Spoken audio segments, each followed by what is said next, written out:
West. Oh, the voices come together, a podcast so fine, telling tales of yesterday, crossing every line, with a jazzy kind of rhythm and a spark in their quest. It's the best in the West, we must confess.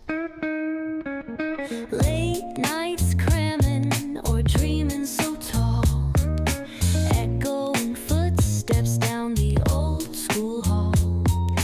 Friendships carved in stone stand the test of time, like the beat of a heart in sync and rhyme. Oh, the voices come together, a podcast so fine, telling tales of yesterday, crossing every line, with a jazzy kind of rhythm and a spark in their quest. It's the best in the West, we must confess. Time moves along, but the stories stay bright. Threads of laughter weave the day and night. Normandy's echoes beat strong in our chest.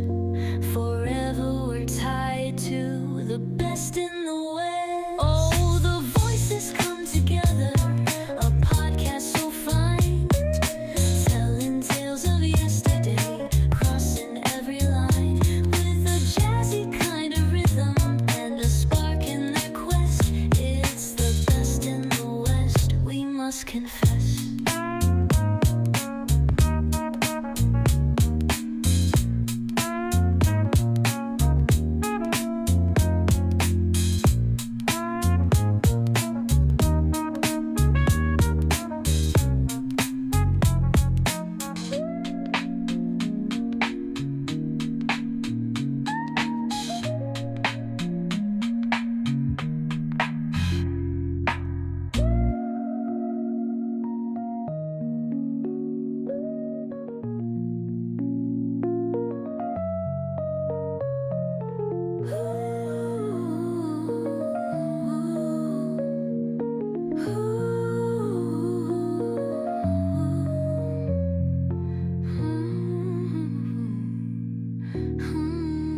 We must confess. Normandy's echoes beat strong in our chest. Forever we're tied to the best in the West. Hey, what's going on, everyone? This is Mr. Riley coming to you live from the West Coast, the best coast, the West Side. Woo! We've been over here working out, man, just trying to make sure everything is nice and crispy and visually appealing over here in the studio. I am your host, Mr. Riley, and I have a wonderful, wonderful guest tonight. Man, first of all, just welcome to the NCS Best in the West podcast. I believe this is episode number 6, I think. But, you know, hey, we here, and I have a special guest. This guest is special because this dude was one of my dudes when I was growing up attending NCS way back in the day. Okay, this guy is one of the original 53. I think it's 53. One of the original 53, and he matriculated through the halls of NCS. Started at Pepperdine, switched over to 64th in Normandy, made it every single day, just about. I'm not too sure if he had perfect attendance, but, you know, he lived way out in the valley. And that was really puzzling for me. But, yeah, he made it from the valley every day. And so I'm excited to bring on my friend to kind of talk about and reminisce some of the things that we did as a classmate. And so let me see. Let me look at my runner's show notes, okay? So today I'm sitting down with someone I've known since I had a lunchbox and the name on my backpack. Sean Jackson is in the house. He's now the varsity football coach at Verdugo Hills. And he's a dad, he's a husband. And before he was Coach Sean Jackson, he was one of my road dogs at NCS. So without further ado, we're going to welcome to the show. Let me make sure I get it. We're going to welcome to the show my friend Sean Jackson. There we go. What up, sir? Thank you, thank you. How you doing? I'm doing. There you go. All right, now go for it. How you doing? I'm doing well, my friend. Do me a favor. Just bring the microphone just a little bit closer to you, Absolutely. and then we can get all that goodness. Okay. Mr. Jackson, what's going on, sir? How you feeling? Man, I'm great, man. Thank you for having me. Iconic right here, man. This is iconic, James. This is iconic. This is iconic. Right Absolutely, absolutely. Do me a favor, dude. Look at the camera. Don't look at me. So I normally have a partition right in front of me, but today I'm doing something a little bit different. Right. But I think I probably need to put that partition Nah, up so we you won't good. look. We I don't good. want you. Hey, I don't want you looking sideways when we Right. replay the video. So just go ahead and look at the camera, You man. got it. You got Man, it's it. been a long time, dude. We've been. I think we connected again last year at somebody's graduation party. Yes. We said we were going to hook up. Yes. We never did, No, but now we're here. we are. We are here. All right, man. So let's go ahead and talk about it, man. First of all, just tell us a little bit about yourself. Go ahead and give yourself some shine as we begin this wonderful podcast. You know, I'm modest, man. I'm modest. Sean Jackson, of course, class of 80, the original 53, was at the Pepperdine campus before we moved over to Yes, sir. 64th and Gage in Normandy. Yeah. Again, man, this is iconic, man. I appreciate being here. I've done some things since, of course, after leaving Normandy Christian School. Everything positive, but Okay. Again, I'm happy to be here, man. Absolutely. Well, let's go ahead. This man is so modest. He was one of the dudes. It was only a few of us, man, in our classroom. And so before we even get to that, let me just go ahead and make sure everyone who's watching. So hopefully you're able to populate some comments in as we go along with this chat. Unfortunately, our NCS YouTube page is not being able to play around with this today, but it's a good thing. So here's one way that you can populate and put comments and participate in the chat, okay? And I just figured this out. So we're actually live on my own personal YouTube channel, which is Mr. Riley's World. If you want to watch on Mr. Riley's World, and then that way you can populate and be a part of the conversation. We want to make this as engaging as possible. So you can go over to YouTube. You might be watching on Facebook, and you might be able to drop a couple of comments. Let me see real quick if anyone has dropped a comment or two besides myself. Nope, looks like I'm the only one who's dropped a comment. But if you want to be a part of this conversation, of course, you can drop comments on the Facebook link. But if you really want to watch it, and that's where I'm kind of looking at and analyzing all the comments. So if you want to go to my personal YouTube page, just look up Mr. Riley's World on YouTube and just see the live conversation that we're having right now. All right, Sean, let's go ahead and get into this mug. We got a lot of information, a lot of time to cover, man. Absolutely. So let's go ahead and hop in it. Do you remember your first day at Normandy Christian School? I do. Actually, I do. That was the day that it was kind of hard for me because, again, I've never been away from my folks. We didn't do the preschool thing, so we went straight to kindergarten. So I think the first two guys I met was yourself and John Green. Okay. And kind of gravitated from that point on. We kind of ran with it. But that first day of school was interesting. It was interesting. It was a good thing, though. No, it was. It was. And I think somewhere around here, I have a photo. Of some of the students. I don't know if you've had a chance to see it. Now, I know you cannot see. I think you have the broadcast on your phone, correct? I do. Okay, cool. So I'm going to go ahead and put up this this first day. Well, you know what? I don't even know if it's the first day of school picture, but I just know it's one of the first pictures that we have, and we kind of earmark it as the original 53. Okay. But here we go, taking you down memory lane. Let's see. What about this photo right here? Do you remember anything? Can you find yourself in this photo? Now, I know you're watching on Facebook. It's going to take a hot second, but you have it yet? I do. Okay. It's up. Do you know where you're sitting? Now, I know where I am. I see myself front and center. Let me go ahead and show you that dude right there. Right there. Okay, there you Well, go. you can't see my you can't see my cursor, but if you know me, you know where I am and what I look like. Right. I'm that dude right there with his hands. I'm like this, guys. This is how I am. I'm like this. I'm sitting like that. That's me. That's me. Now, do you know where you are in this photo? I do not. I tried to look and find myself. I didn't. You probably somewhere in the back. One of Probably. those. Knowing me, the way my personality is, I'm probably in the back there hiding out. I'm sure. Oh man! So here's. I mean, I'm looking at all these faces. I know some I don't know, but I do know I have a friend out in Texas. His name is Brian Davis, and he's lived. I met him actually in Texas at a National Youth Conference when I was young. Had no idea until a couple of maybe months ago. Had no idea that we were in the same class at NCS because his dad was a professor, one of the first Black or African-American professors at Pepperdine. His dad was teaching there at the Pepperdine campus, and so he's actually in the photo as well. Shout out to Brian Davis, my man right there. So there we go. Let me go ahead and, yeah, man. So first day of NCS. You can't, now do you remember what that was like for you? Not really.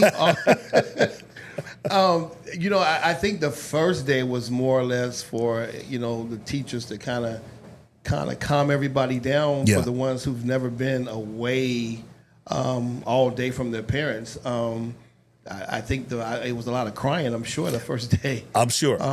But your boy, I'm speaking for myself. I ain't crying. I'm like, look, Right. let's get the show on the road. What's up? Yeah, interesting. I think I was a little shook at the beginning, but then once, I knew I was stuck there. I wasn't, I got to get used to this. It's gonna it's going to be an everyday thing here. Yeah, every day. Yes. Every day.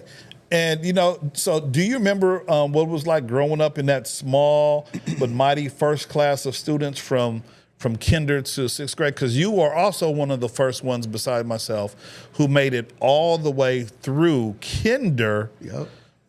The sixth grade. To sixth grade. Absolutely. So we got this photo right here. We see Miss Prescott at the top and Miss Miller, Yes. our foster grandparent. Mm-hmm. So many years of nostalgia. What was it like, with a small class? Now class sizes are very, very large. What was it like for you as a student attending NCS in a very small classroom? Nowadays the way the structure of parenting is, and even with schooling, me working at a high school, and you see just how different we were brought up compared to the kids nowadays. So small class was great, a lot of one-on-one activity with the teacher and the student. Also, back in the day, it was like an extension of your parent because, as you and I both know, if you got out of line, that paddle was coming. Absolutely. That paddle was coming quick. Yes. And I look back at that, and I think that was something that is needed nowadays. But of course, we're far beyond that. So I am thankful just for the everyday interaction that I had at Normandy. Of course, being at a Christian school, everything was Bible centered. And we just had some morals, and kids just didn't do the things back then that they do now. You know what I mean? Absolutely. So kudos to Normandy Christian. Kudos to my folks for putting us in a private education and private school because who knows, man? Absolutely. Who knows? Hold on. But I have a question. Because I always knew that you lived far away. Absolutely. Right? And I think I really didn't really analyze or realize the length, the distance that it took, because we used to hang out in high school. So, we'll talk about that later. Right. But, and then, you would come out here and pick me up, scoop me up, right? White Mustang. Right. Remember that. Right? I used to kick it with you for the weekend. You bring me Yes. back. Right. As a kid, I didn't realize how far you lived away from NCS. So that kind of brings me to my next question, man. Your parents brought you every day from the valley. Yep. Now, first of all, how did you do that as a young person coming from the valley to LA Not too sure if it was traffic, but how did you cope with that? How did you deal with that as a student at NCS? It was different.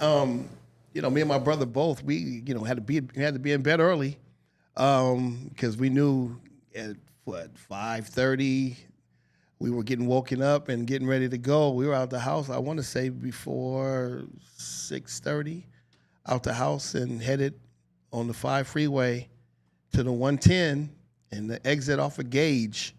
And that went on for years. We started off not far. Like, I think we moved right after the school transitioned from Pepperdine to 64th in Normandy. We were actually on 75th and Budlong. That's where we were originally. And then we moved, and then the school, they moved as well. So Yeah. but we moved out to the valley. That was a transition that we had to deal with. to make. Yeah, Yeah, absolutely. see, and I'm just now knowing, this is the first time that I'm hearing that you lived on 75th and Budlong, Absolutely. which is, really close to the school, Yeah, because 64th absolutely. and Normandy, you could have just come straight Right, up Budlong, right. busted a left And right on on Normandy, 64th, yeah, and exactly. you would have been, coming up on the parking lot of the school. Right. Man, okay, so here's a part B to that question. Okay. How did that shape your early work ethic and your sense of responsibility? Because again, you had to go to bed at a certain time, you had to wake up at a certain time, and then in between you had, traffic going and coming back. How did that kind of help you frame and shape your work ethic and your responsibility? Well, it's work habits, and at the time you don't look at it as, something that you'll use later on down in your life. But again, kudos to my folks, both of them, that they instilled that early. You got to get up, you got to be in bed by a certain time, you got to be on time for this and that. We could never be late. And I guess that just kind of the regiment of everyday life kind of just, we just end up growing up and being that way. Got to be on time, man. Got to be on time. Got to be up. So there's a long drive like you obviously and we took advantage of it and went to sleep. Yeah, and I'm sure traffic back then wasn't like Nothing it compared is to now. nothing like it is Right, now. but I'm sure it's relative because they still had to get up and bring you guys out here. Now, here's the question, and I know your parents. Did they actually work out here? My dad did. My mom at the time was retired from Kaiser. She worked at Kaiser, West LA, for Cadillac, and she retired for a minute. And then my father was actually working at Todd Shipyard, which is in San Pedro. So basically, on his way to work, he would just drop us off and keep going. So it wasn't like he wasn't going out of his way. I'm sure he would have, but it was just kind of easy for him just to jump off at Gage, drop us off, and jump back on the 110 and head out to San Pedro to the Yeah, that's harbor. cool. I mean, because if they had now, what would have been really crazy is if they had to go back home to the valley Right. to work, Right. and then come back to pick Right. you up. They probably would have done that just off the fact of we were in a Christian environment. Yeah. They were connected to a lot of people that were at the school that Mm-hmm. was connected to the church. Brother Green and I mentioned a few that were connected to that. So they were connected to that. So I believe even if they had to go back and forth, they probably would have. Right. Now, reflecting and kind of reminiscing, going back to the brand new building, because like you said, we spent 1 year at Pepperdine, and then we transitioned over to the actual school, the brand new school on 64th in Normandy. Right.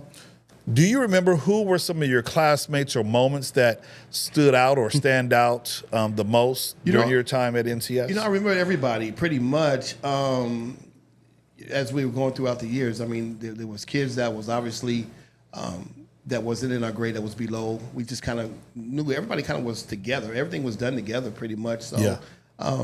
just to name off a few kids, the Carters, Lamont and Keisha Carter, Lakeisha, Chris Beavers, Brandon Beavers. Here, I can start naming off. I can start naming off people. I know. Hold on. Let me help you out. I'm trying to. So here is our class, our graduating class from 1980, right? Okay. So you mentioned Chris. He's up there. Right. Right next to me. You got Michael Bryant. I remember Michael Bryant. Yeah, Michael Bryant. Of course. Michael Bryant. Tony Black. Yeah. I think Tony Black's on there, right? Yeah. He's on here. Karen Black? Not Karen Black. Karen Lee. Karen Lee. Karen Okay. Lee. There you go. I'm sorry. So you got Coretta. I saw Coretta a couple of months ago. Right. Coretta Halterman. You got Ladidra Downs. Yeah. Leela Henderson. Leela. Can't forget her. Absolutely. Yeah. I just saw her not too long ago. So shout out to Cheryl and absolutely. And Leela. Shout out. My people. Shout out to the class of 1980, the graduates that you see here. And of course, you see yourself right there. Right. Sean was a little short dude. Sean Still am. Sean was a little short dude running around. Right. And then you have Demetrius. I used to see Demetrius on Facebook. Right. Demetrius Goodman. Yeah, Demetrius Goodman. Right. And then, rest in peace, JG, John Green. John Green, man. And you got Elaine McAfee down there at the bottom. Remember Elaine. And then Karen Lee, as we said, and you got myself right there with the checkered shirt on and the shag. Right. Rocking the shag back in the day. It wasn't Tony Black, it was Tony Boyd. Yeah, Tony Boyd. Yeah, absolutely. I said Black. Tony Boyd. Sorry, Tony. If you're watching, I don't want to mess your name up, man. Tony Black was a couple of classes behind us. With John Black. Yeah. John Black too. Yeah. Absolutely. Right. So yeah, man. So do you have any special stories or any memories that you remember, with any of our classmates or with some of the other students in some of the other classes under us? Just all the experiences that I had at Normandy was phenomenal. Whether it be, there was never no bad. I can't sit back and say I didn't like that guy, I didn't like that guy. I do remember though a couple discipline actions that were taken against me at Normandy. I do remember that, and again, today I am thankful for that. Mm-hmm. At the time that it happened, of course, I was thinking that was the worst thing in the world. Of course, if it ain't your father doing it or your mom doing it, why have another parent, female or another parent whacking me with a paddle? You know what I mean? So it's a little different. But for the most part, James, it was a great it's a great time, man. Great time, man. Yeah. So I kind of like to ask this question to all of the guests on the podcast. We know you have a child, but if you lived in close proximity, or if we just copy the mold, you live out in the valley, right? And if NCS was still around, right, would you bring your son way out here to NCS? You can be truthful. I probably, if he was down here, yes. Okay. By the fact that he's way out in the Inland Empire, probably not. But if I had an opportunity and a choice, I wouldn't.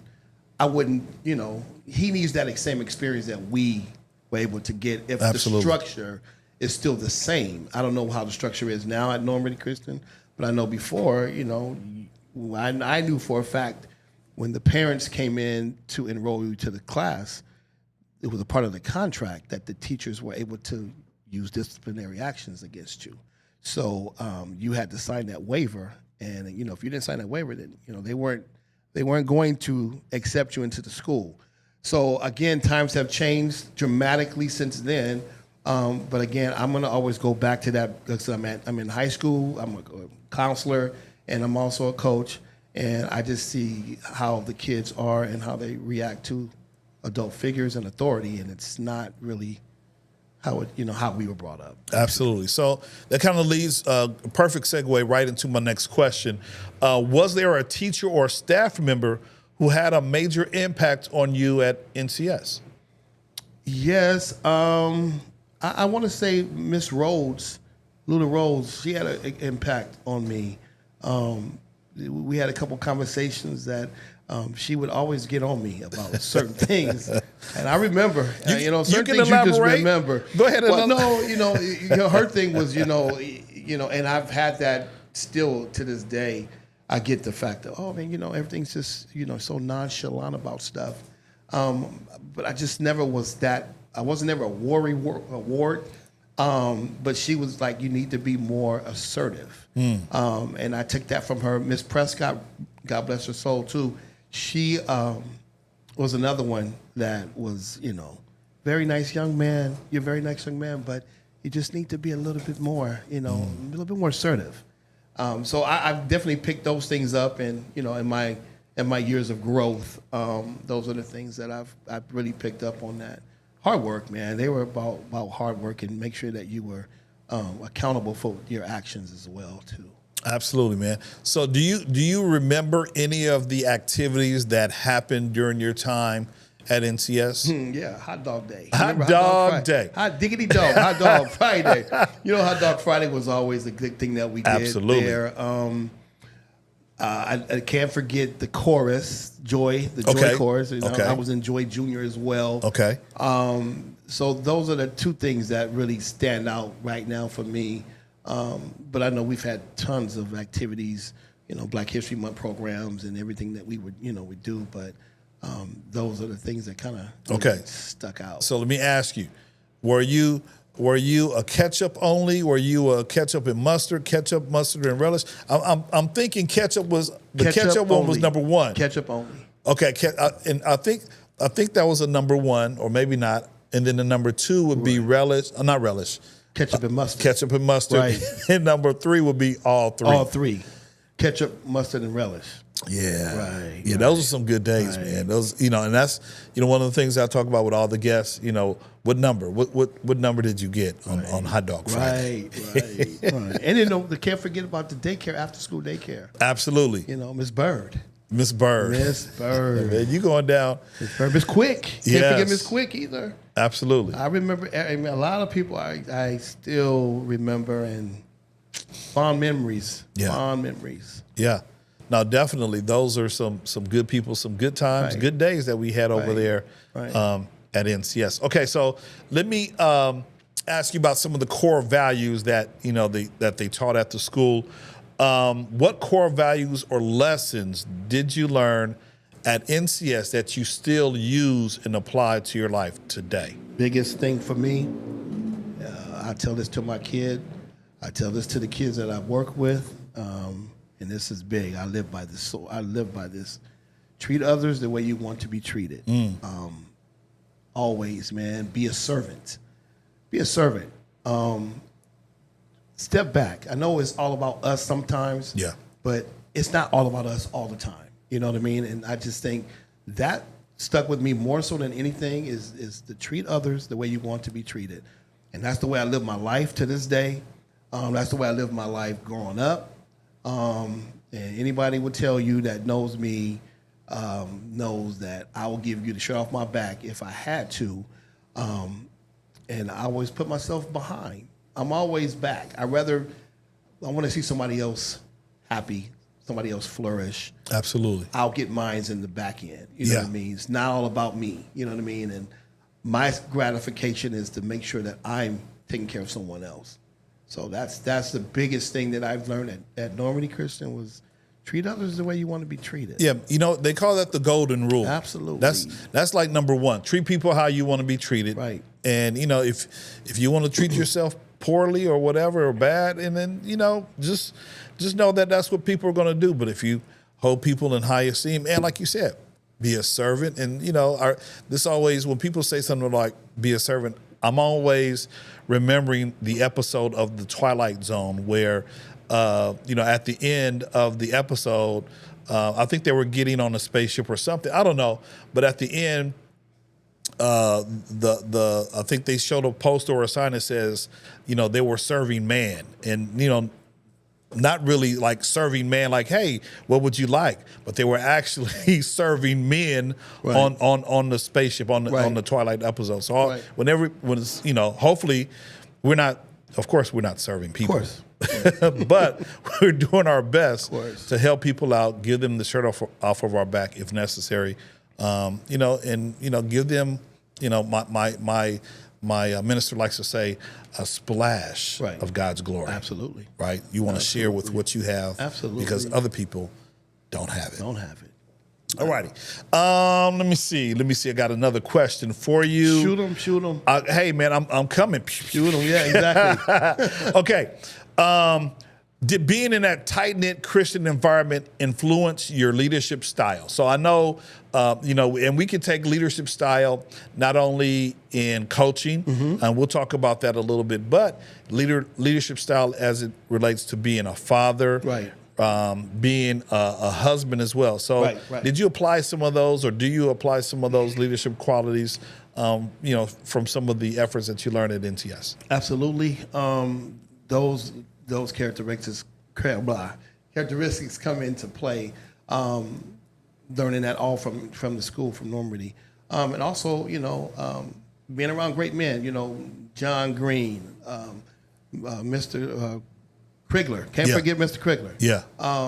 So go in ahead. context, John Green was one of the first principals Right. of NCS. Right, he was my and first then Willard principal. Krigler was the youth minister right next door to the church. So Right. the church kind of really helped to get the school off the ground. Right. And so one of the duties of, I'll call him Willard Krigler, was to interact with the young people at the, at the school. So I don't think I'm not sure if he had an official title as a teacher, but he was always on campus because he was connected to the church. Very instrumental. Absolutely. He was actually the coach of the basketball team. Yes, if I'm not mistaken, he was. I remember that played once. for him.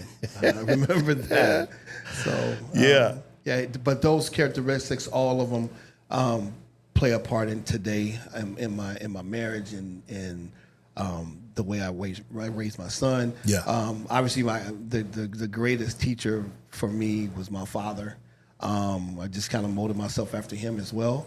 But again, there was some great individuals at Normandy Christian that helped out. But mainly it was a lot of women that were very influential at Normandy, more so than men. There was a lot of the women. Yeah. Give you that auntie and that grandma love. And the thing about it, it's still like that in education. If we look at education as a whole, you have a lot of ladies being influential. And of course you have males, but you see a lot of, in the education industry. And of course, you working at a high school, I'm sure you see predominantly, young ladies, young, middle-aged, I don't want to say old, but wiser, from all walks of life, whether it be in the cafeteria, counseling, teacher, buildings and grounds worker, assistant coach, or a head coach, of some cheerleader coach. It doesn't matter. You have women who are very influential in these spaces. And so, we just tip our hats to all of the women, but definitely those women at NCS who had a major impact on what we did. You can also see the dynamic, though, the structure that it is. And now I look at it being an adult compared to being a youngster, just the mama's boy and daddy's little girl. And it was pretty much the same situation. Like we tend to gravitate more towards the female authority compared to the male authority and vice versa. Absolutely. You get that. So absolutely. Now we kind of talked a little bit about some of the traditions. We talked about hot dog days, one of the things that you enjoy best. We talked about being a part of the chorus. So my next question, some of the NCS traditions, and so along with the hot dog day, the basketball, chapel, singing. Were there any other field trips that you remember that had a lasting impression on you? Trying to think, because we took a few of those.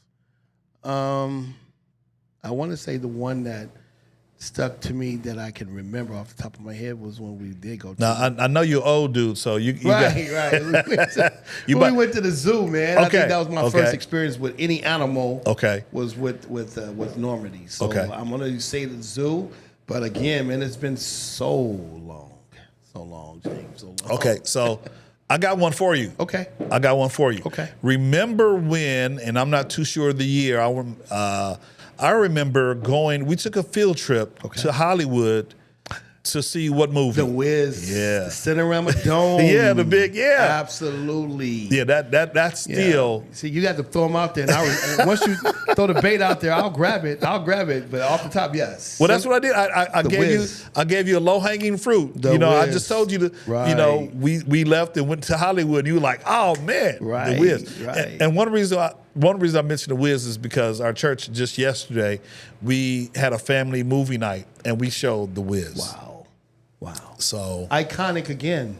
absolutely. Iconic again, along with the movie. Iconic again. Yeah, I mean that was just to see Michael Jackson and Diana Ross in that element, and just Right. to get off campus, to get off Normandy's campus, Right. And Red to- Vines. Yes. Red Vines, man. Yeah, I to hop remember. on the bus, Yes. go to Hollywood, Right. watch a movie. Cinerama Dome. Yeah, That so, stuck. Yeah, now you're right. That one stuck. Yeah, that was some good stuff. That And then one stuck. some of the previous guests have said like some of the the days that they would have celebrities come out. I don't know what those days would be called. And then also performing at the annual fundraiser, The dinner. the dinner. Yeah, the dinner. We used to do that too. Yeah. It was annual for us. The dinner for sure. The banquet or dinner. Yeah. All right.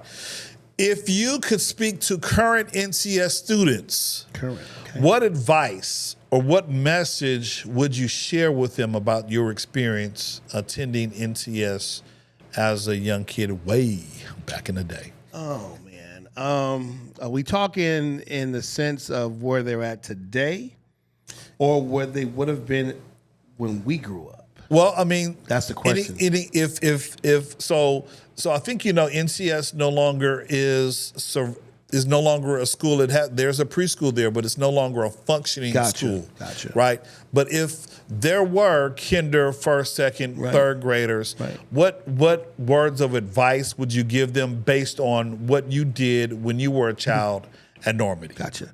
First thing I would tell them is we so quick to talk, and that's why God gave us one mouth, two ears. True. Let's be quick to listen Yeah. before we speak. Nowadays, everybody want to they hear what they want to hear, they filter it, and they want to start blurring out stuff. So that would be the first thing I would say to them. The second thing, of course, being at a Christian school, you got to have a center. You got to have a centerpiece, and that's going to be our Father, man. It's got to be a centerpiece, Christ. And be thankful that you're at an institution that is instilling that. I would say that too. Those would be the two things off the top of my head that would be like the first thing. And be, of course, and with all that being said, is the fact to be respectful, be open to constructive criticism. Just be constructive. The people have been there before you, lived a lot longer than you. Just be really mindful and just zip this up and open these two up. That's between your head. That's some good advice right there. Absolutely. Because that's half the battle. Absolutely. Kids, they want everything right now. Right. And sometimes, for me, if I had to answer that question, patience. You got to have some patience in this world. Absolutely. Even though we want things instantaneously, right? We got, the rice cooker. Just about every house has an instant pot, right? Right. Of course, now we got the microwave, and so we've been conditioned to get everything Instant. ratched down. Right. Got to work a little bit sometimes. Yeah, sometimes you got to put a gotta little work. sweat and tears. Got to work, man. And earn it instead of just it being given to you. Yeah. Anything worth something Automatically. is worth working for. Absolutely. So let's go ahead and this conversation is great. Just kind of your of NCS and how it has influenced you. So here's my last question, and then we'll move on and talk about Sean Jackson after NCS. Right. So here's my last question: how would you say? And you might have touched on this a little bit. How would you say NCS shaped who you are as a man, as a leader, as a coach? Just the fundamentals. Again, we'll go back to treat others the way you want to be treated, be a servant. Again, you want to be receptive to any knowledge that is given to you from an older person that's been there. Take that and run with that. I've done that. I'm not quick to say I know everything. If there's something that I don't know or I'm kind of questioning it, I'll go back and do my own research. But again, I was brought up if an older person told you the sky was red and you looked up and said, no, it's not, it's blue. Well, we're not supposed to say that. Right. If the person told us that it was red, sky is red, then you got to agree with that because they're telling you, okay? But nowadays, you got to go through the whole thing about, well, let me challenge her. It's red for a reason. Yeah. You know what I mean? Now, it may not be red to you, but there's a reason why they're saying this to us. And I've always taken from older generations that whatever they're telling us, there's something underlined that could be used that we can use for our everyday life. I don't think when I was growing up, anybody that was the elder, they would say stuff and it didn't resonate till as I started to live. Yeah. Then I understood some of the things, some of the sayings that they were saying, like, wow. Got you. Okay, let's close up this part of discussion of the podcast. Just want to give you some rapid fire questions. Okay, you ready? Sure, let's go. All right. Question 1. We'll do like 5 questions. Okay. Favorite. Okay, yeah. Favorite principal. John Green. John Green. Yeah, Miss Brown was second. Okay, Miss Brown. Yes, Miss Brown. Miss Brown was close Absolutely. second. We'll go second. I'll give it to John Green for sure. Okay, John Green. Okay. Favorite teacher. Miss Rhodes. Miss Rhodes. Yeah. Okay, and you did speak of her. Now, do you remember some of your other teachers? Yeah, of course. Miss Prescott, Yep. Miss Rhodes, Miss Sheffy. I'm trying to think. Did we have Miss Lawrence? Do you remember Miss Lawrence? Yeah, I do. We did. Did we have her for a little bit? We did. Okay. We did. I think we had Miss Lawrence, Miss Sheffy, or maybe I'm mixing everyone all up. But I do remember Miss Yeah. Lawrence and Miss Ross, Right. Miss Sheffy, and Miss Prescott. Indeed. Yeah. Okay. Let's see. Favorite activity at NCS. Oh, sports guy. Sports guy. Yeah, so we run. Of course, we used to run that parking lot back to the gate and back to the wall. You remember that, right? You were racing. So anything sports wise, I gravitated to that. Of course, music was another thing that was something that was instilled and I gravitated to. So those are definitely the two things that I would say. But Okay. definitely sports was probably the number one. Sports is very Oh important. yeah. Sports Okay. was definitely. Man, I just had one. See, I'm getting up there too, Sean. I'm getting up there too, right. man. It's okay. It's okay. I got it. Okay. Favorite Bible verse. It's a couple. Philippians 4:13, of course, that's a classic. But again, my thing, I'll go back to John 3:16. For God so loved the world that He gave His only begotten Son. Again, that's being not selfish, and that I take that again and run with that because He gave up His Son for us. You know what I mean? Absolutely. So that's the biggest gift that we could ever be given. Again, you know. Okay. And last question. Favorite. Oh no, we're gonna just narrow it down. Best friend at NCS. Best friend. Well, I had a couple, man, yourself included.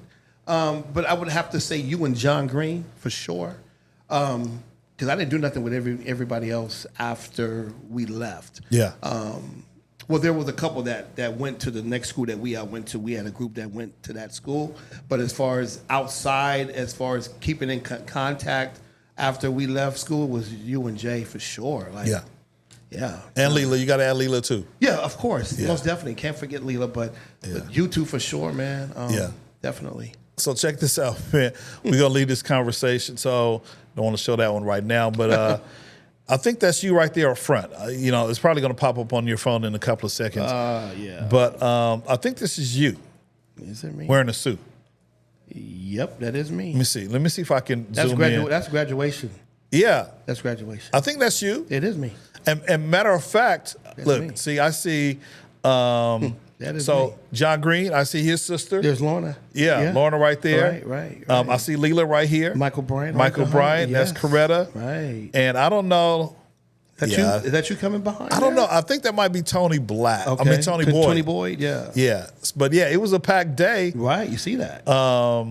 You know, I see. So the church where I'm at now, Iconic. where I'm serving at right now, the guy over here on the left side with the glasses, he's sitting on the aisle. His name is John Clemens. Okay.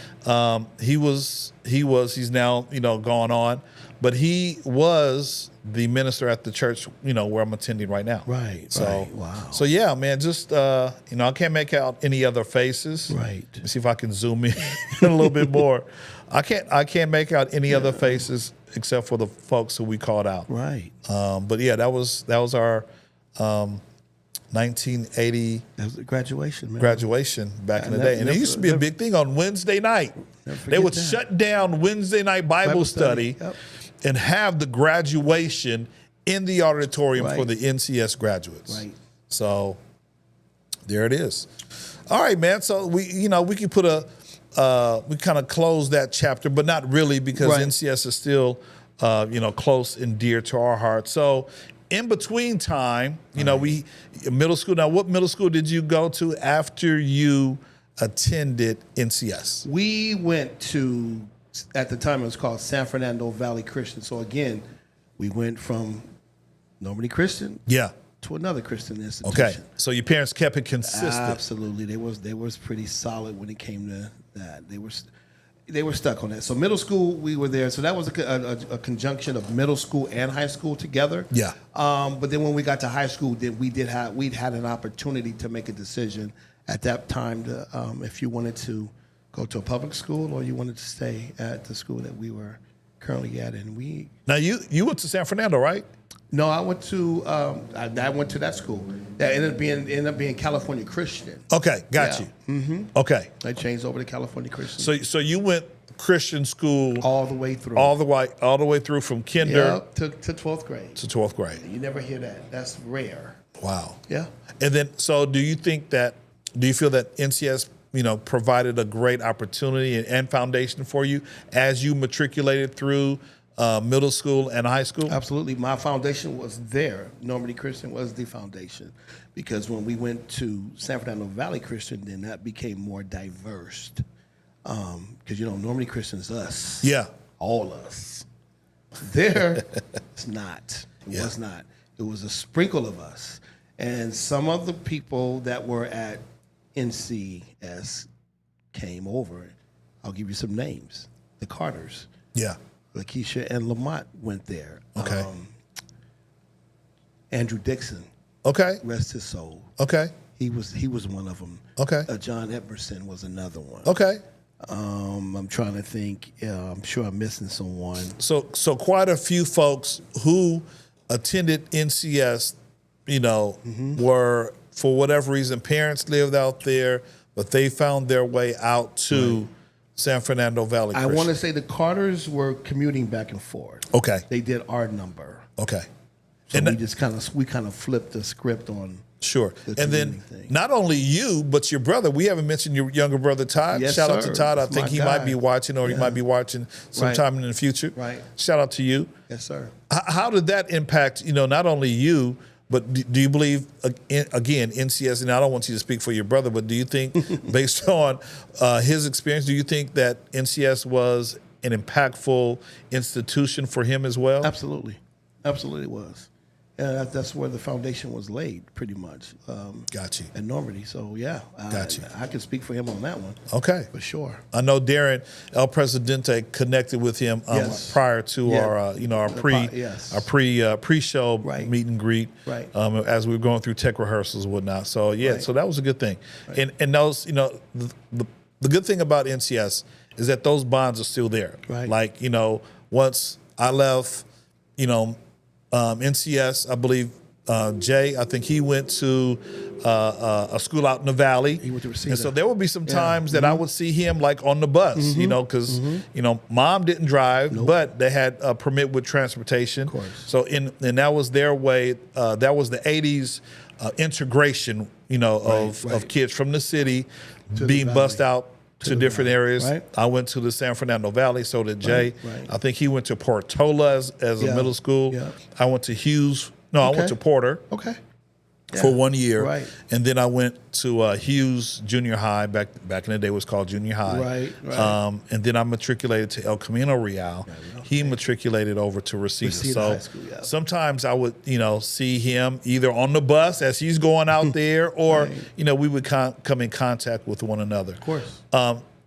So let's we don't want to make it about me, but we want to let's make it about talk you. about you, man. You make it about you, man. We're gonna make it about us. You know what I'm saying? Yes. So high school, man. I know. There was a big transition. Folks didn't see everyone as often, but we did hang out from time to time during did. high school. Like I said earlier, you would come by and scoop me up in the white Mustang. We You would remember hang. that? That's so funny. You remember that? Yeah. Man, I do. Right. Absolutely. Right. So we come out and hang out, spend a couple of days, a Right. weekend. Come to the valley. Come to the valley. Go to the valley. Burn the streets with Sean and Todd. Right. Todd Simpson. Right. Remember? Yes. You know what I'm saying? Right. Absolutely. So what was your experience like after high school? Because I know, I definitely want to talk about you coaching. So what did you do in between NCS high school and, become a high school coach? Now, I know you have a son. Right. So you're a father. Right. And then you're also married as well. So just kind of walk us through, maybe college. What was college like for you? And did you use some of the knowledge that you had gained at NCS as you continue to progress and be the young man that you were back in the day? So after high school, I went to college for 2 years, Cal State Northridge. Go Matadors. In the Matadors, absolutely. I went there for 2 years, tried out for the baseball team. Didn't make it, unfortunately. And then I just felt that something was missing. So I actually went out and started working. I was like, school's not really for me at this present time. But I had some other things that I had in the back burner. So with that being said, my thing was, again, when we wrote on our thing, what do you want to do when you get older? What are your major things? And it was always football and music was the two big things for me. So music was the thing that I gravitated to outside of, after I got out of high school. I was able to meet some guys, and it was just kind of I guess it was one of those things that just was meant to happen. I met a couple of guys, and we, started hanging out and found out that they came down here from Boston, and we just kind of started talking, and we had a lot of things in common as far as music and things of that nature. And then they told me that they were in a singing group. And I said, really? And they said, well, yeah. I said, well, I sang in middle school and high school and elementary. Bust a tune right now. Yeah, right. I can still hold a note, you know what I mean? I can still hold a note. But, so the singing thing was the thing that kind of got us together. So we started talking, and eventually it came out that they were in a group. They had just kind of dispersed, and they were trying to work on some other things. Come on, man, spill the beans. Yeah, I'm going to spill it right now. Who's this group? So the group ended up being New Edition. Okay. So what ended up happening with that was I connected with them. We did a lot of stuff on tour with them. I, just got in the music industry through them. Okay. Of course, if you look at the show that they did about the biopic, the bio, Brooke Payne was our guy. He was. We worked with him. We worked for him, and just kind of did everything through him. And it was an experience that again. Again, let's go back to NCS, and being grounded, because as you well know, if you don't know, the music industry is very, very, very grimy. Oh, crazy. It's crazy. And if you're not grounded, yeah, you can get caught up in a lot of things that are not conducive to a good lifestyle. Sure. But thank God that I was, again, grounded, man. Church. Won't he do it? Yeah, church, he do it. Yeah, church. So that never really was anything that never enticed me to do anything bad. But again, being around the industry, seeing the good and the bad, I've seen a lot of bad. But that was another experience that I cherished because I was able to travel a little bit and see some things and meet some people and work with some people that are prominent. We did, after New Edition, it was Boyz II Men, Keith Sweat. It was the whole thing. We did the Triple Threat Tour. It's the whole thing. We're around all of that. Even to the point where I got my folks involved with that as far as they would cater all of their functions, their video shoots and everything like that. So that was the time, that was a good time doing that. You didn't have any responsibility. You were trying to figure it out as a young man. No kids. None of that. I was able to bounce around and kind of enjoy that part of it. And that was a major experience that I cherish. And to this day, I still have relationships with all of them.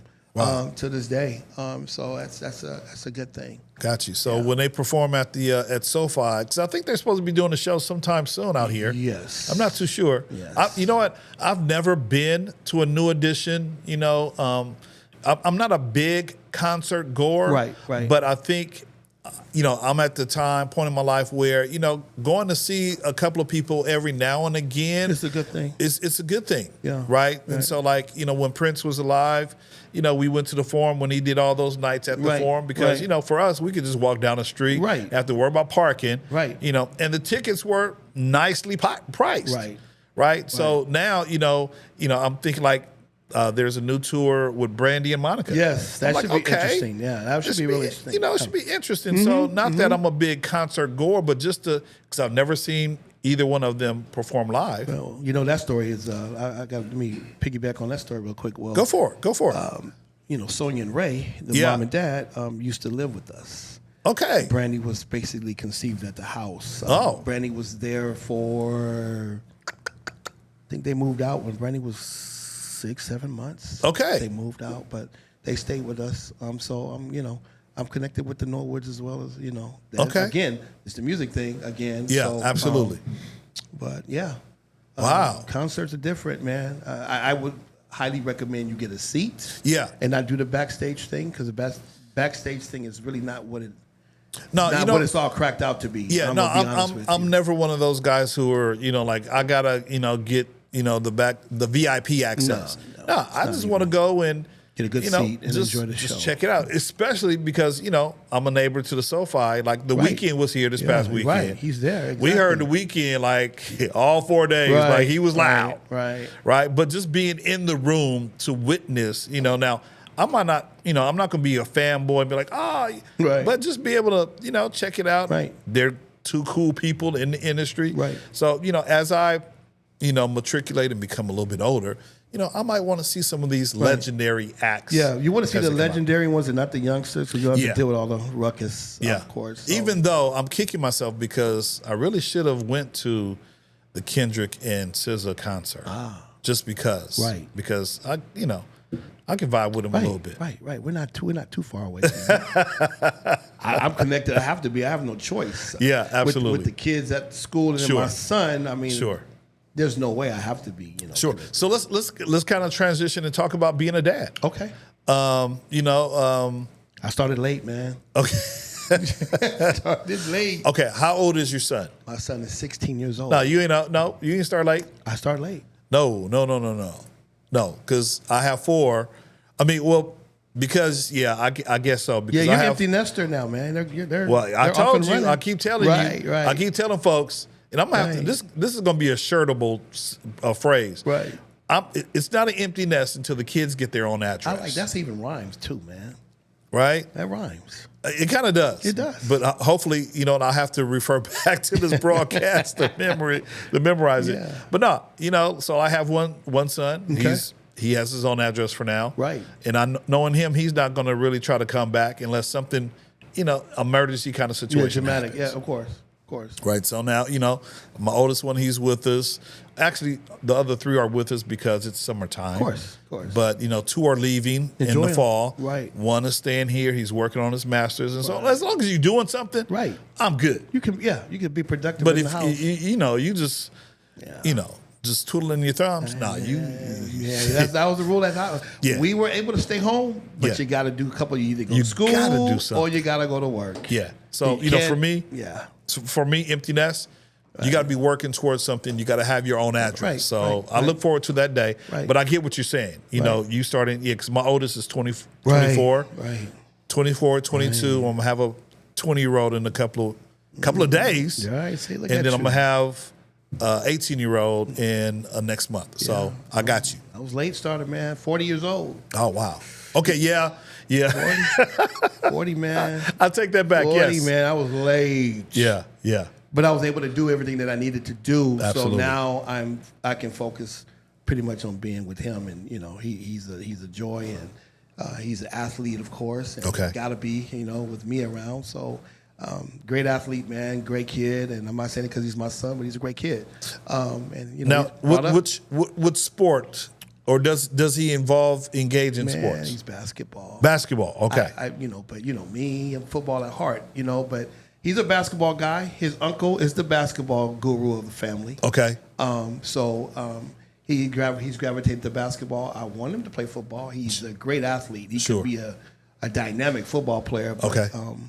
we've had that conversation, but I told him, I said, you can play football. If you decide you want to play football, then you have to let me be your coach. Right. So again, he's in the Inland Empire. So he wanted to play. He told me, he said, I think I want to play. I said, well, you know what that means? Yeah. You have to come gotta- with me. yeah, you gotta come get with in shape. Pops. Yeah. Right. Absolutely. Right.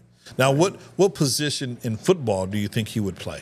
He would be running back or linebacker. He's built like that. He's Okay. He's nice. Kind of a little stocky. Oh yeah, but Okay. He's a gym rat. Okay. So everybody says, when I take him to trainings and stuff, they're like, he don't play football. I'm like, no, man, like this kid could play. I said, yeah, he's heard it already, but Right. he wants to do basketball, and I'm not going to sway him. Yeah. He's very good at that. So I'll let him stay. But if it was my choice, I'll have him do multiple things. You know Sure. what I mean? So Yeah. he needs to know. He doesn't know what he's really good at. Yeah. So And that's a good thing. So like my second son, he's always telling me, Dad, you should have had me play baseball. Right, right. Well, one of the reasons I didn't is because when my oldest son played, we started trying to get him in T-ball. We wanted to expose all the kids to everything. Of course. Right. And so I remember, we did T-ball, got the uniform, and, practicing a couple of times a week or whatever. Played, I think the first game, I think he hit the ball off the tee, but he ran, instead of down first base, he ran down third base. Of course. And then, we It's just, classic. but I was just like, you know what? But also, son number 2, he really loved football. Mm-hmm. So, and I didn't have the foresight to say, hey, son, do you want to try something else? So it was football and basketball. He never did play baseball, try baseball. So, the running joke is like, Dad, why you didn't put me in baseball? I would have. I'm like, I'm sorry, son. But you're 20. You're 22 now. So Right. can we move That past dream, it? Can we get over Yeah, it? that's over. Yeah. That window's closed. Window is closed. And actually, that's son number 2 who has his own address. So Right. it's all good. Right. Okay, so your dad, 16-year-old, Yes. you're good. You said you started late. Right. And I, if I remember correctly, you're married, right? You got a ring on the finger? I do. Now, how was that experience as it relates to some of the foundations that, again, going back to Normandy, some of the foundations that you learned? How does that kind of function or, intertwine itself in the marriage? Again, it's God structured, of course. That's the center of the marriage. And again, those lessons learned from NCS. But again, the greatest lesson was watching my folks.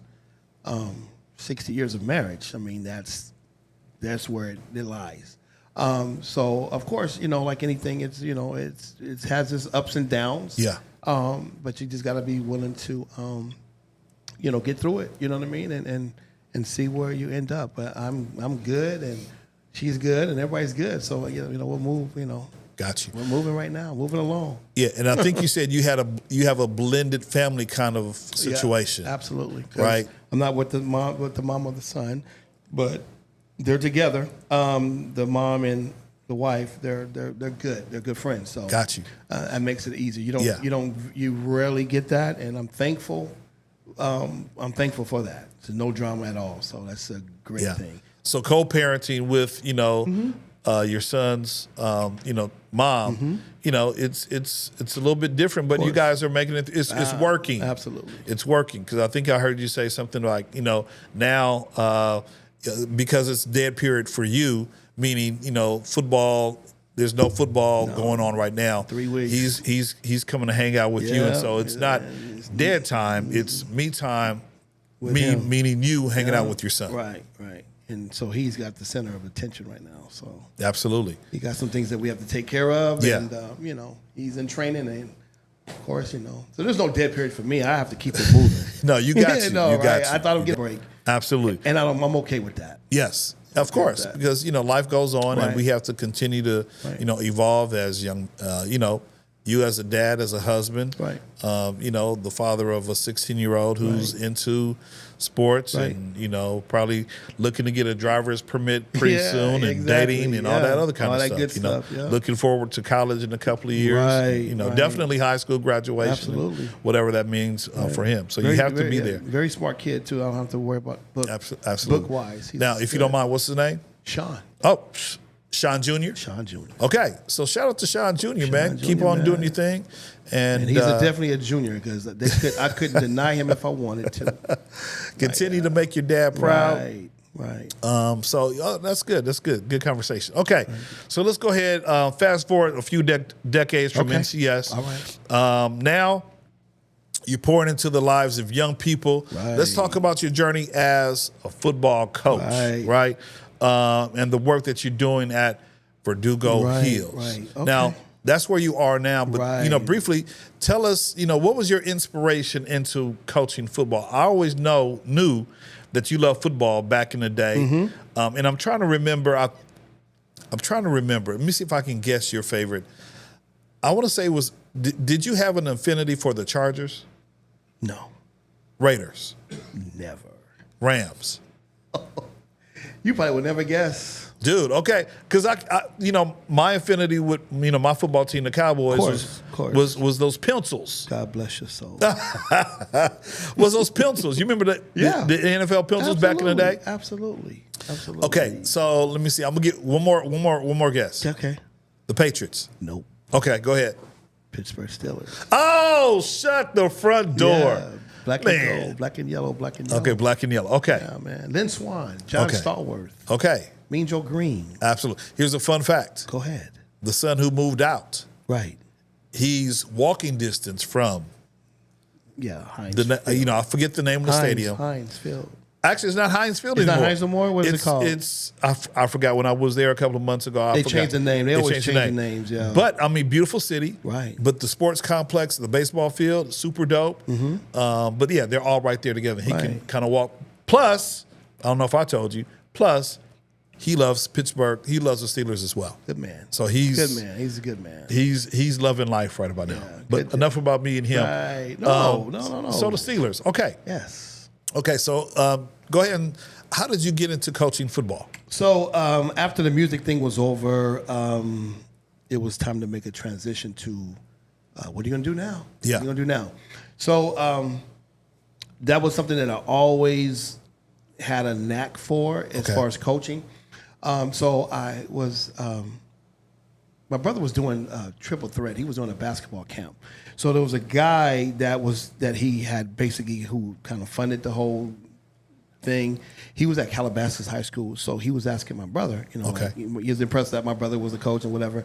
He said, do you know anybody that, coach football? My brother was like, yeah, my brother, yeah, he did football, man. He was legit. He might be interested. So we connected, and my first gig was at Calabasas High School. Okay. I coached there for 1 year, and then from Calabasas, it trickled down to, at the time I was at Calabasas, do Pop Warner. Right, so it was the Calabasas Raiders at the time too. So I was kind of doing, and that was because of recruiting situations. Sure. As you being a parent, you should, you know about that. So Yeah. doing the Pop Warner was kind of shuttling guys to the Calabasas high school thing, Mm-hmm. but in between all of that, the person that was running the Calabasas Raiders had his kids at Chaminade. Okay. So this is how Chaminade came into play. So the president of the Pop Warner team came to me and said, "Why are you still here at Calabasas?" I was only there for 1 year. He says, "You're way too knowledgeable and too good." He says, "So let me tell you something." He goes, "My kids are at Chaminade. It's a private school. They're in the process of getting a new head coach." Again, being a private school, the boosters have put in a couple $1 million into the football program. They wanted to revamp it, everything. Why don't you take an interview and look at that? So I was like, okay, cool, because I wasn't really happy at Calabasas. It was like, okay, they don't do things the way I think they should, so let me go look. So I went and took a look at that and talked to the head coach. Of course, we hit it off. So I was at Chaminade from 2000 to 2007. Oh, wow. So I was there for 7 years. So after that stint was over with, of course, you get to a point where it's time to make a move. Yeah. So we were all leaving. It was just kind of ironic that everybody on the staff was branching out to become head coaches. Made the mass exodus. Right. So everybody was getting opportunities to become a head coach. Sure. So an opportunity came to my way. So I had a person that I had grew up with too. He was coaching at Birmingham, and that came about, and they were like, "Well, come over here to Birmingham with us." And then the head coach, which I coached his son at the Calabasas Raiders, said, "Well, we can't pay you as much as Chaminade, so I'm sure you would never take that jump." So another friend of theirs, mutual friend, said, "Hey, I got a new program that's coming up. I don't have a coach. I'm looking for a coach." And they said, "Well, we may have a guy that you may be interested in." He said, "I'm doing the interview process, but the people that are interviewing for this thing is not what I'm looking for." So I go and I said, "Let me take a look," because at that time we're just in the middle of transition from Chaminade. I was like, "Okay, well, let me find out something." So once I knew my head coach was leaving from Chaminade, I was like, "Well, I don't want to work for nobody else because I've been with you for 7 years. Sure. You're leaving. So let me start looking." That happened to come up. We hit it off. It was a marriage. I left Chaminade and started the program at Fulton Prep, which is in Van Nuys, small school. And went on, and it was at Fulton Prep for 8 years. Okay. Won 5 city championships. That's where I did most of my damage. Yeah.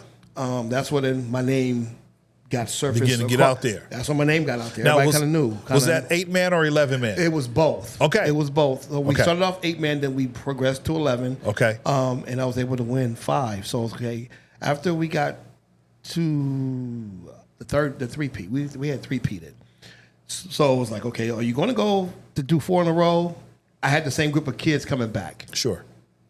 It just wasn't a challenge for me because, again, from city section, from southern section to city section is a big difference. It's a big difference. We're going to talk about that too. Yeah, it's a humongous difference. So me coaching southern section style in the city section was just it wasn't fair. Yeah. I'm going to just be honest with you, not tooting my own horn because I'm just not that guy. It wasn't fair. And then it became not being a challenge. It was a challenge because I was winning. It was fun. But afterwards, it was like, okay, this is getting boring because you guys don't know what you're doing. And we're just running circles around you, even though the teams that we did play had better athletes, way better athletes. They had us. I wasn't able to get – I had a few of us, but mostly Hispanic kids. Gotcha. And I used to tell coaches, man, if I had that group of kids, I would never lose a game. But, again, it was time to move. So Verdugo came about. One of my defensive coordinator was looking to get out. He said, I'm going to go look at the school, and they got a defensive coordinator position up. I'm going to go look at it, and I'll tell you the end result. I'm going to let you know. I'm going to keep your breast. I said, no problem. Sure. You know, my whole thing was if you see something, you go. I'm not never holding my coaches back. Yeah, absolutely. They all came with me from Chaminade, so they were already in tuned. So he goes to Verdugo. He interviews, and in the process of him interviewing, they told him, said, no. He says, we got a defensive coordinator job open, but the head coaching job is open as well. He says, really? He says, I got the perfect guy for you guys. So he said, so they said, well, put us in contact. He calls me and says, are you interested? I said, yeah, why not? Let me take a look. So, of course, they did the interview process, too, with a whole bunch of people. And, again, I ended up landing at Verdugo. And I've been there. This is going to be year number 10. So, year number 3, I led them to the championship. My 3rd year there. We did lose in the championship game, but they hadn't been in the championship since 1978. Wow, I believe. Yeah. Now, what level? Because I know they're with LAUSD, right. There's different levels. There's the Open. There's Division 1, 2, 3, 4, 5. I don't know how far it goes down. It goes down to 3 is the low 3, and then 8-man. Okay. So really 4 divisions. That division was Division. I want to say it was Division 3 that year. That we went to the championship. It was Division 3 because they had no tradition, so they was sure piggybacking back and forth in 3. But now the way it's set up now is they wait till the season's over with, and then they place you, which is not fair because if you happen to have a cream puff schedule, and you walk through everybody, and then they say, okay, well you're 10-0, you happen to have a good year, you went through your league, you're 10-0, now you go to the Open and you end up playing schools like yours. Sons, Palisades that are open that you have no business playing because of the size factor. Yeah. So that year was Division 3, and then from that point on, we've been Division 2 and 1 back and forth from that point on. But I am getting to the point in my life where there's got to be something else. Yeah. I love it there, but as far as football, all my friends call me. My friends, head coach at Sierra Canyon, they all call. Got guys at Chaminade that I know, Notre Dame. All the Southern Section schools they call. Like, you still at Verdugo, man? Like, yeah, I'm still there.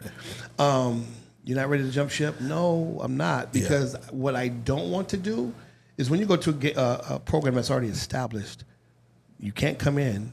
See, I don't have to be the head coach. Yeah. But I need to be a coordinator. Absolutely. I have to be offensive coordinator or defensive coordinator. I got to have my hand in the mix some type of way. Somehow, yeah. Got to. I don't want to be a position coach, and there's no knock against position coaches. So if anybody out there that's coaching and you're a position coach, don't take that as a bad thing because you got to have position coaches to be successful. But that's just not me. I just know too much. Absolutely. And hold on, Sean. Time out.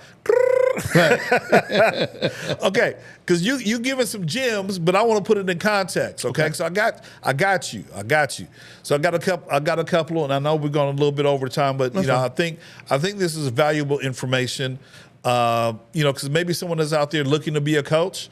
And kind of want to know some of the ins and outs, especially, if, now, unless you know somebody, because I know part of football, up and down from whatever level, part of it is you got to know somebody. Who you know. It's who you know, and right? Most importantly, though, is what you know. It's what you know, right? Yeah. And so, there are tons of guys, players, who have phenomenal talent, but they might not be at the school that's going to give them the shine to get to the next level. So anyway, I don't want. Anyway, part of football is who you know. So here's a couple of questions that we'll kind of go through, and then we'll finish up the podcast. Absolutely. And it kind of I frame these questions around what you do and how you've kind of made yourself into the coach that you are. Right. So here's the first one. What's it like coaching in the LAUSD system? Okay, because Verdugo Hills is a part of the larger school, the second largest school district in the country, in the USA, right? And so, and then you talked about Southern Section and City Section. Southern Section is all the other schools that are outside of LAUSD. the LAUSD school district, right? So, there's a whole bunch of different counties. You got Los Angeles County, and that's big. But within LA County, because you have Southern Section schools, and you also have the city schools. Okay, so we're kind of going from the micro to the macro. I think I'm saying that right? So we're going from the top all the way and kind of narrowing it down for those who are watching. So LAUSD, second largest school district in the nation, but there are tons of schools. So here's my question. Let me get back to it. What's it like coaching in the LAUSD system, especially when trying to build and maintain a strong program, especially when you talked about the different athletes who are coming across, especially in your neighborhood? Right. What's it like trying to get through, the adversity that you're facing with the guys that you have playing? And then I have a second question a follow-up question after you answer that. Okay. I'm going to make this as simple as possible, how I label this. LAUSD schools have kids that play football. Okay. They have kids that play football. Southern section has football players. Yeah. It's a big difference.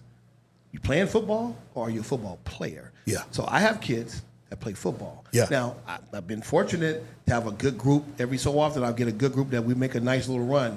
We'll get to the championship and semifinals. But I don't have kids that are totally invested, and it's not their fault more so than parental support. You go to a Southern section school, the parents got their set up with the cameras. They got if you know, If you people at know, you home, know. If you know, you know. And you got personal trainers. Yeah. The parents sometimes are more vested than the kids. Yeah. Seems like to me in Southern section that the parents are living through the kids. Yeah. So you get that, and that's the biggest thing. So the kids that we get at Verdugo are normally not what we call 5 stars. Yeah. We'll be lucky to get a 3-star. Yeah. Okay, because if they're 4 and 5, they're going to a private school. Yeah.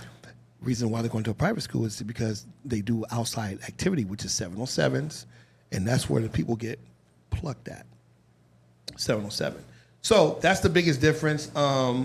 Culture-wise, it's the same. It's the commitment thing. Football doesn't evolve. They're not the center of their attention.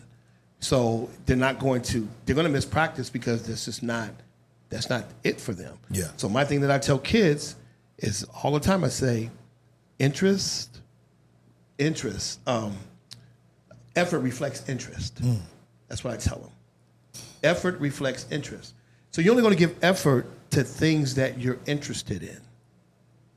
So how many guys have video games? They raise their hand. How many hours do you spend? Oh, I spend hours. Okay, you spend hours. Great. So if you spend hours, don't get no sleep because you're playing Call of Duty and whatever, you're putting in effort. You know why you're putting in effort? Because that's something that you're interested in. Mm-hmm. So football is something that you're just doing, but you're not interested because you're not really giving me full effort. You give me some, but you're not giving me what it takes to become champion. Right. So it's tough for me because I've won 8 rings. I have 8 rings, man. So winning is, some people are okay with that. Yeah. I'm not, and we're at the crossroads right now. And some of my coaches have never experienced that, and they're legit, and they need to experience that. So. Again, they're one of those. They're the group that wherever you go, we go. So that's the difference, boss. Got you. Okay, so and I love the analogy you got. Either you got kids who play football, or you got football players, right. Which is so true. Right. Now there are guys who are on those Southern section teams who just play football as well because it's the popularity, right. But the area that they the live majority in. Right. of them folks, a lot of them want to play on Saturdays and possibly Sundays. They want to play on Saturdays. On Saturdays. And possibly on Sunday. Absolutely. Right. Okay, so question number 2. Sure. With so many students transferring for football reasons, how do you keep your homegrown program appealing to the students in your community? First thing and foremost is that we not only do football, is that we have what we call, I like to call it fun ball. Fun ball, because again, you're there practicing every single day. Yeah. but you got to have some fun to it. Yeah. You're still kids. Yeah. Okay. So it's not. I'm not a drill sergeant. It's like you gotta come, and you gotta come, and then you reap nothing. So it's big for us to do things like we just did a beach day before we went on dead period. I saw that. I saw that on your IG on Saturday. Yes, we was at Dockweiler Yeah. on Friday, Yeah. and we had practice at the beach, and afterwards we stayed late. We did the marshmallow in the pit and the whole nine, and it was a fun thing. The parents came in, they fed them. That's something that we do that's fun. Yeah. Now we come back in July, so we have another outing that we're going to do with them before we go back to school, which is the Raging Water Trip. So we do stuff like that. So we want to make it where they come to practice and they don't know what they're going to get when they come to practice, because I don't tell them the dates Yeah. that we're doing things. Yeah. So they have to come to practice to find out they're going somewhere. Absolutely. You know what I mean? Because if you don't come to practice, you could miss out going to the beach. Yeah. Or Raging Waters. All the extra stuff. Or the Dallas Cowboy training camp. There you go. That we do every year. Okay. Y'all going this year? Every year. You going? Every year. All right, let me know, because Every year. I Too need bad to it's go. not the Pittsburgh Steelers, but I have to deal with the Cowboys. That's fine. Hey, football But is football. Exactly. That's it. That's it. Exactly. Absolutely. So I don't get caught up in that, and that's the big thing for me. Yeah. I go there because I want to see football. Yeah. So yeah. Okay. All right. But no, for real, on the series, let Yeah. me know. Oh, yeah. All right, because for the past 2 years. Every year, man. I've been saying. Oxnard. That's Yeah, every year. Yes. No brainer. Absolutely. Every year. My wife knows me, like, look, babe, I'm going to Oxnard. She's like, all right. Yeah, we do it every year. I do it at Rams now because the Rams are right here in Woodland Hills now. True. So they're closer. Yeah, a lot closer. Right, and Lot then the closer. Chargers are here in Irvine. Yeah. So there's No, the Chargers are they by in you? El Segundo. Okay, so they're even closer. Yeah. So there you go. Yeah, they got a nice brand new facility. Right. Okay. Question 3. Okay. What is the toughest part about fielding a full and committed team each year? Or do you even experience that? I do. And you just the key word you just said is committed. Yeah. And that's the biggest thing is the commitment. Talent is there. We got talent. We have talent every year. But if you don't put in the time, you're not going to get rewarded. I tell them, I use work as a good analogy. You don't go to work every single day, your paycheck is going to be short. Absolutely. It's going to be short. And who wants a short paycheck? Well, they don't understand that yet. You don't understand that yet. But you and I understand that. You know what I mean? I need all my coins. How much sick time can you use? Run me my coins. Thank you. You're right. So if you don't put the time in, you're not going to get rewarded for the time you put in. Absolutely. It's not going to happen. Yeah. It's not going to happen. Yeah. It's not gonna happen. All right. A few more, man. Okay. So, how do you balance coaching for wins with coaching for life? Helping kids grow, That's into first. men of character. That's first and foremost. First and foremost is character, man, because at the end of the day, we're developing young men. Yeah. That's going to be able to go in society and be productive. Okay. So with that being said, there's responsibility that they have to earn. Sure. And they have to start to exemplify. Accountability is another one that they have to exemplify. You got to be accountable. Yeah. Because my thing that I tell my guys is your actions that you do reflect everybody else that's around here. And I said, I'll give you an example. Okay? And they said, well, it's me. It's only me. I said, no. Listen to this. You're a starter. You're my starting quarterback. You decided you want to go hang out after the football game and get drunk. They find out, I have to suspend you. Your actions that you just did, now it affects all of us. It affects me as a coach, because now I got to find another quarterback. It affects the kid that has to play your spot, the backup, right?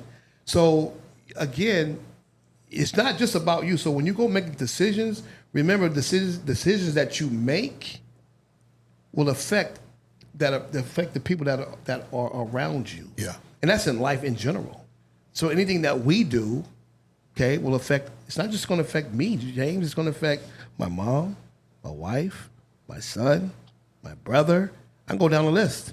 My job, Yeah. my coworkers. Yeah. It affects everybody that's in the circle that you're dealing with. So that's the biggest thing for me is that accountability You gotta be accountable. That's more so than anything. We talk about that. Everything else is going to fall into place about being prompt, Sure. being on time. All that stuff is going to help you out when you get a job. So that's first and foremost before X's and O's come into play. X's and O's is like the bonus of that. Yeah, because you're building responsibility. Absolutely. If they can show up for practice on time at 3 o'clock, everything else is going to happen. and bring their equipment, then you're building up life skills because later on when they're not playing football, because to your point, you got guys who are playing football. Right. So most likely they might not advance to the next level. They just want to be part of the scene, right? No. And so if they learn how to show up on time to practice, bring their equipment, be respectful, some of these things that you're teaching them, then when they get out of high school, they already know, okay, I've showed up on time for practice. I've brought my gear. I was prepared. Right? And so they'll have those life skills already embedded, and not only from your point of view, but I'm hoping that the adults in the school at Verdugo Hills, they're pouring into the same, doing the same thing, pouring into their lives in the same way that you are. So a real quick note, man. I had a kid 3 years ago. Well, hold on. Go ahead. Because that's my next question. Go ahead. Literally. Go ahead. Can you share a story about a player who showed up, who showed major growth on or off the field? Okay, perfect. That's perfect. Segue right into that, right? Absolutely. That's real good. So let's go to that one. So 3 years ago, I want to say 3 years, maybe 4. So we were looking for a kicker. I got soccer kids at Verdugo, and good soccer kids. So kid's a good athlete.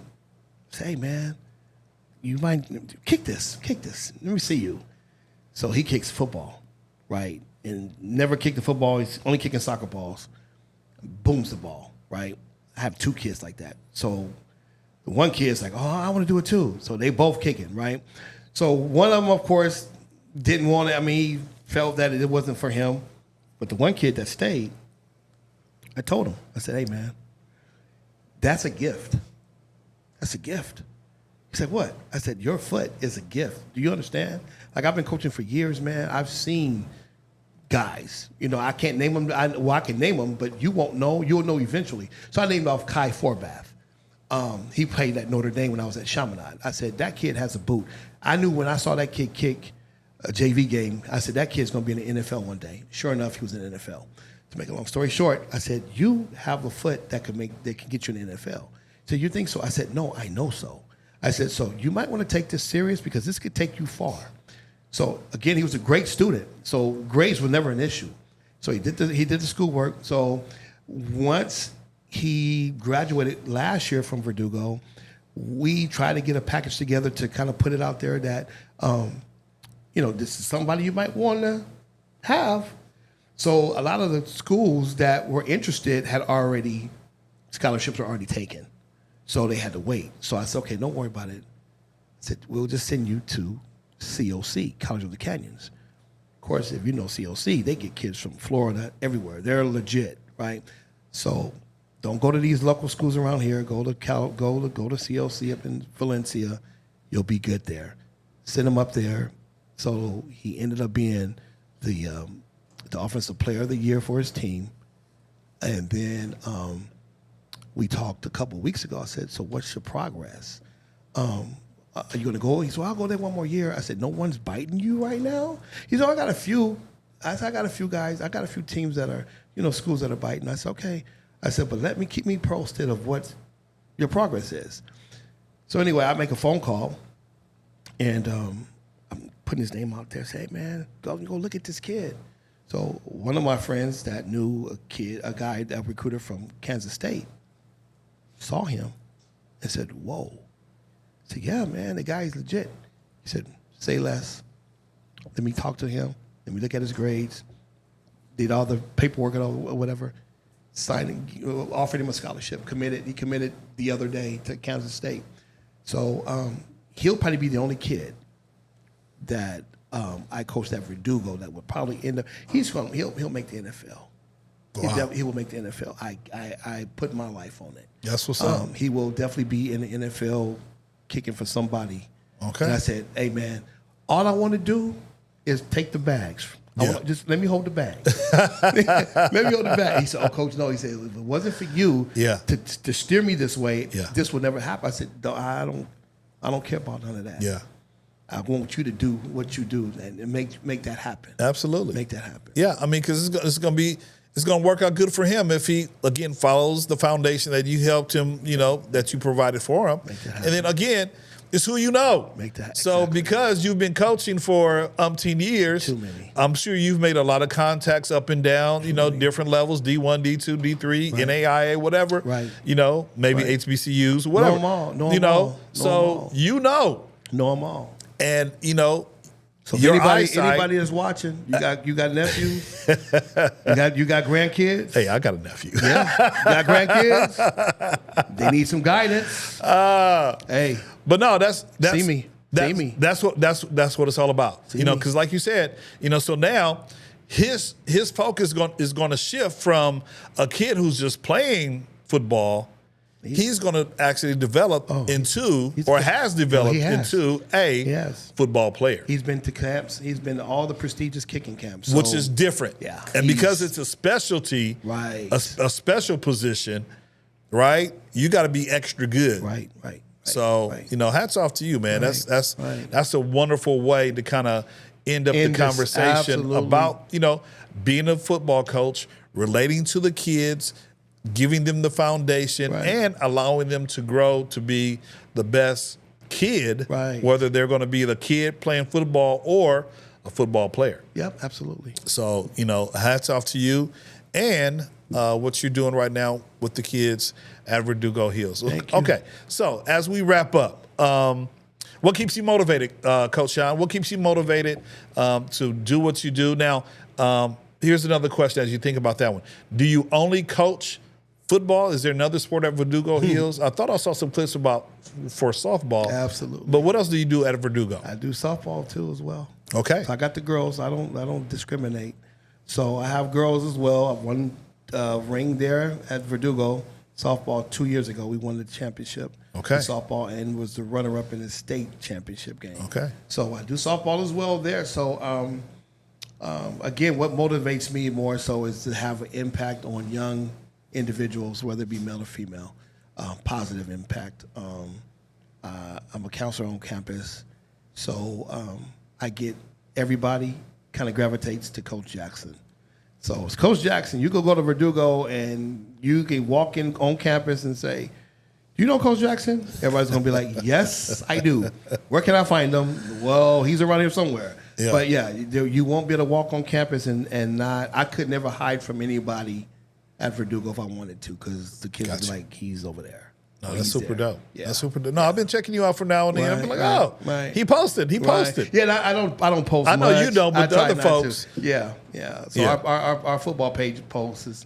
My coaches do that. They run that part of it, so they post a lot. But I try not to. Yeah, if you need some assistance, if you need some guidance, I do. because I'm over there apparently doing my thing. I do my thizzle. I do. Tell Dylan I said what's up. Dylan? Yeah, Dylan. I would call him Dylan. It's Dylan. Exactly. Yeah, absolutely. We'll do. Now, we'll be chopping it up. I mean, I know it's the dead period for, high school sports to kind of chill out, relax. Vacation time. Vacation time. Yeah. Not, we shouldn't call it the dead period. We should call it vacation. Football vacation time. Vacation time. Yeah. So, once recharge the battery. So once the recharging is over, I'm sure we'll connect and, we'll have conversations as well. So I definitely will tell him what you said. So, I need to get on your podcast. Who, mine? Yours. Oh, absolutely, Yeah, absolutely. yours. We can make that happen. Yours. Actually, I told you we're live on my page right now, Well, so good. It's even better. I might have to clip some of this out. Combined it, right? This might have to be a part 1 and part 2. Right. Because right now we're running at, let me tell you, an hour and 38 minutes. Man, we've been talking. chopping it. Yeah, man. Man, we go back. Yeah, it's one of those. We go back. Iconic. Absolutely. Iconic. No, this is my dude. That's what I'm saying. Iconic. I didn't hang out with too many dudes outside, from elementary school besides Sean. I mean, there's some church ties as well. Right. And so, just being able to hang out, spend a night, up there with him, hang out, go to Hollywood and roll around on the strip a little bit, or, not necessarily drag. What they call that? Oh man, not you just driving up and down the street. Cruising. Cruising. Yeah. Bam, there we go. We cruising. Going to Tommy's. Yeah, remember? See? You remember all those days, man? And, I bet you if I had to find you, I could probably, I know where you live, Of course you do. because I know where you live. I'm not going to say it, but, right. I'm sure I could figure out my way to get up the hill to the cul-de-sac. Right? And mom will answer the door. Absolutely. Absolutely. Man, and on a special note, condolences to the family about Thank your you. dad. Thank you. Thank you. Your dad Yeah. He passed away in March, man. passed away in That March. was a tough one for us. Absolutely. Yeah, but we're going to get through it. Because I did see the social posts, Right. But I didn't see I didn't see anything said, dad passed away or Yeah, we whatever. try to keep that more so, kind of in tight. So I just inferred. I told you the story. Yeah. Before we I went just on. inferred that that's what happened, and then today you kind of confirmed it. Right. Shout out to Mr. Europe Jackson, Right. and everything that he did. Again, bringing you back and forth Man. from the valley, Yeah, man, that going guy to San did it. Pedro. I told him, no, he didn't hear it, but I told him, I said, man, job well done. Absolutely. Job well done. Absolutely, and that's what we as fathers want Right. our Right. kids, our children, Right. to get a glimpse, take a little something from your own, Right. for your own, so Right. that when you're, umpteen years or whatever, Right. you would have learned and be like, oh man, dad was, back in the Right. day, when you're going through it, you be like, oh, dad get on my nerves, Right. or my parents get on my nerves, Right. But when you Right. get like our age, and they begin to grow up and have their own kids, You appreciate it, man. yeah, you want them Appreciate to appreciate what you've done for Appreciate them. your folks. If you got them, still appreciate them. Absolutely. Real quick, man, before we go. Yeah. Jay Green, man. I know you had a picture of us. Oh together. yeah, absolutely. Just so everybody knows, man, and a lot of you guys know that, he was a part of the first 53 too. Yes. That was my dude, man. Let me see if I can find him. He passed away a There you few go. years ago. And man, that we worked on this. JG. We worked on this album. The dude was a phenomenal singer. He started off when he was at school. For those who know him at Normandy, that dude was legit then, and just became even phenomenal as he grew up. And it was a blessing to be able to even work with him again. Like you just said, you and him were probably the only ones that I dealt with after we grew up and kept moving. And we worked with him on his music, on his solo projects. Absolutely. No, that's super dope. Yeah, I forgot you sent me that Right. question or that Right. the image. Right. So yeah, JG, phenomenal singer back in the day. Right. Brooke loved him. Brooke Payne loved him. Yeah. Yeah, he was legit, man. Yeah. That was my dude. Right, And of right. course, still connected to his family, The family. today. Absolutely. I got his brother-in-law. He's over here helping Right. me out a lot. Right, He's right. one of my proteges, trying to help him get his own studio Right. at his own house. Right. right. But he assists me, with the ministry Right. here at the church as Yeah. well. So it's all good. Shout out to Daryl. Speaking of Right. shout outs, man. Anyone you want to shout out, we kind of come to the close of, Right. and hopefully this won't be the last time. No. Last time I saw you was last summer. We said we were going to hook Right, up, but we never did. You know how we never life did. go. Life gets moving for Hey, us. life, But we got to take time, though. be life it. Take time. We gotta take time, man. We gotta take time. I tell everybody, man, with the passing of my dad, it just things coming into full circle. Like you gotta take some time. You know Yeah. what I mean? So shout out to everybody that I went to school with, man, at Normandy. I know some people are on here that posted earlier, like, what year did he come to now NCS? No, I you was re- at the you beginning, OG. man. OG. Yeah, exactly. We OGs, man. Like I said, this is iconic. Okay, so Yeah. man, we was the pioneers, if Yeah. you want to call it that. Absolutely. Kudos to everybody that went to Normandy Christian School, man. That has made a major impact. I've watched majority of all your podcasts, and everybody that you had on this podcast has been very instrumental in their careers, and they given Normandy Christian School a great name. So kudos to everybody that has been, at Normandy. It has been instrumental. And my classmates, Coretta and Ladidra. Let me see if I can pull them up. Yeah, Coretta Ladidra, you know, Michael Bryant, Chris Beavers, Tony Boyd. I remember you guys, you know what I mean? So Yeah. I remember, hopefully you guys are still around There and you go. they're on the page.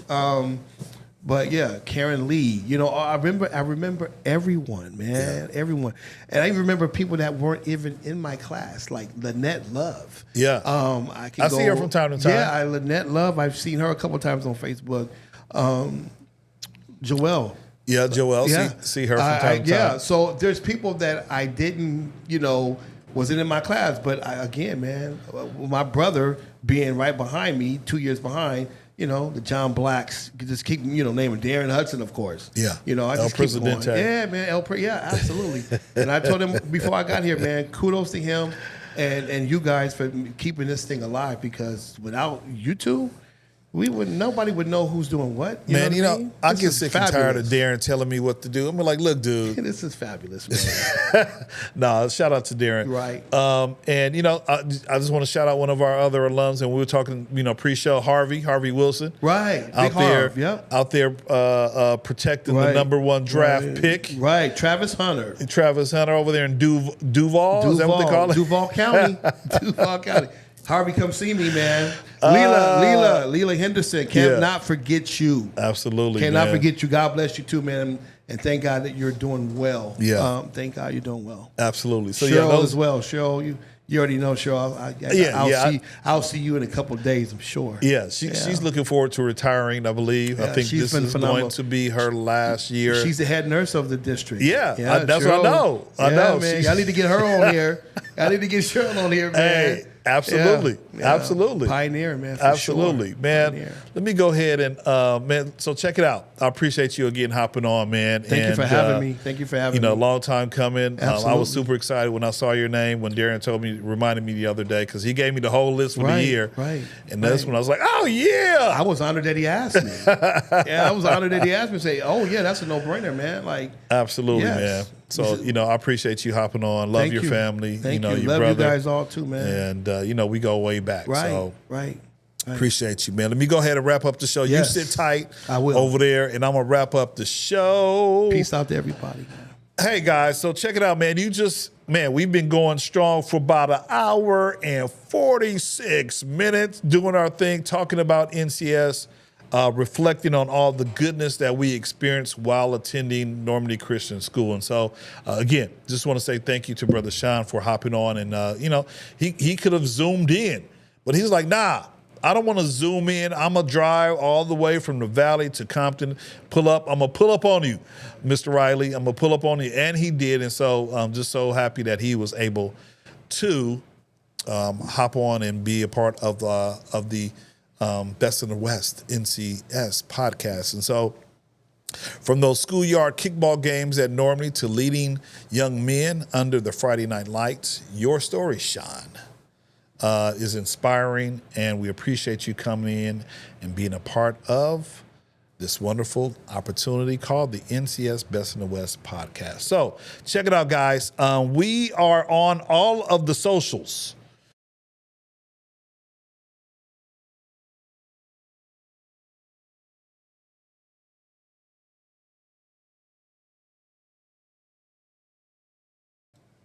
All right. Sorry about that. So you can check us out on all the socials, Facebook, of course, YouTube, TikTok, and Instagram. And then I've been missing out on all this good, rich conversation that's been happening. I see Erwin. Erwin was in the house. Of course, Darren. I see Todd Jackson was on, watching his brother kind of kick some knowledge. I see Dolores Parker was watching. Not too sure if you're still watching, but again, thanks for being a part of this experience. Hopefully you learned something, and you know, we just can't wait to do this over again next month. I'm not too sure who the guest will be. I'm sure Darren will probably try to run in here before I close up shop and let me know. But we will catch you at the end of the next month. I'm your host, Mr. Riley, coming to you live from the West Coast, the best coast, the West Side. Thanks for watching, and I will definitely see you in the next podcast episode. Thanks for watching. Peace.